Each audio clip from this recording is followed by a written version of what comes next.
मैं लोगों से हाथ जोड़ के विनती करती हूँ कि जिस तरह से उन्होंने मेरे बेटे के लड़ाई अभी तक उनकी वजह से जिंदा है और इन अपराधियों को फांसी की सजा हो। 22-23 साल की होती है। उत्तराखंड के बहुचर्चित अंकिता भंडारी हत्याकांड में 2 वर्षों से अधिक समय तक चली न्यायिक प्रक्रिया अब अपने निर्णायक मोड़ पर पहुंच गई है। कोटद्वार की अपर जिला एवं सत्र न्यायाधीश रीना नेगी की अदालत में सुनवाई पूरी कर ली है और 30 मई 2025 को इस पर अब फैसला सुनाया जा रहा है।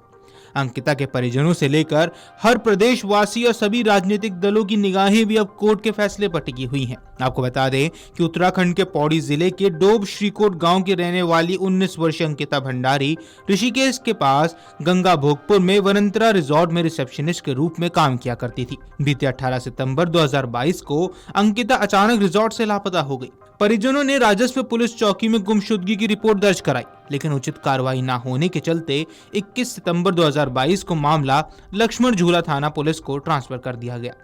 21 सितंबर 2022 को मुख्य आरोपी रिजॉर्ट मालिक पुलकित आर्य, मैनेजर सौरभ भास्कर और डिप्टी मैनेजर अंकित गुप्ता की गिरफ्तारी हुई।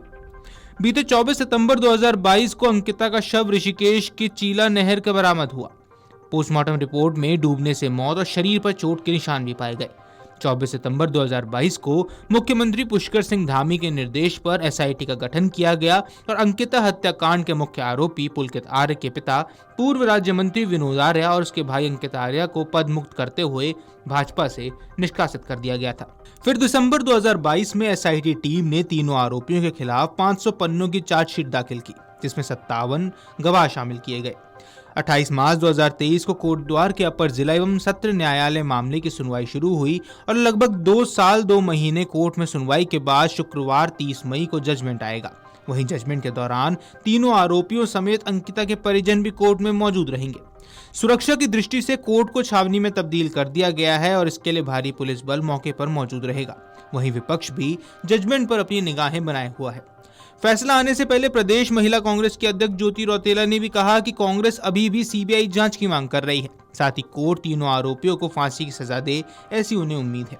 अंकिता भंडारी हत्याकांड ने उत्तराखंड में महिलाओं की सुरक्षा, राजनीतिक प्रभाव और न्याय प्रणाली की पारदर्शिता पर गंभीर सवाल उठाए हैं। अब सभी की निगाहें अदालत के फैसले पर टिकी हुई हैं, जिससे ये स्पष्ट होगा कि न्याय प्रणाली संवेदनशील मामले में क्या निर्णय लेती है। वहीं आपको बता दें कि कोर्ट की सुनवाई से पहले अंकिता की मां भावुक नजर आई। अंकिता भंडारी हत्याकांड में कोर्ट द्वारा सुनाए जाने वाले फैसले पर उनकी मां सोनी देवी ने कहा, अपराधियों को फांसी की सजा मिले। मैं उत्तराखंड की जनता से अपील करती हूं कि वे हमारा समर्थन करते रहे और हमारा मनोबल बढ़ाने के लिए कोर्ट आए। आइए सुनवाते हैं आपको क्या कुछ कह गई अंकिता की मां। मैं लोगों से हाथ जोड़ के विनती करती हूँ कि जिस तरह से उन्होंने मेरे बेटे के लड़ाई अभी तक उनकी वजह से जिंदा है और ये अपराधी जेल में है, आज उन्हीं की वजह से ये इन अपराधियों को फांसी की सजा हो। यही मैं अपनी समस्त जनता से हाथ जोड़ के विनती करती हूँ कि बहनों, आज आप लोग कोटद्वार में आना हो, हम माता पिता का हौसला बढ़ाना। आज 22-23 साल की होती है।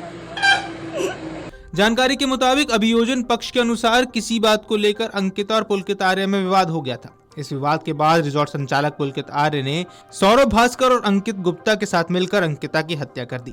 इस केस में तीनों आरोपियों को 23 सितंबर को गिरफ्तार कर लिया गया था।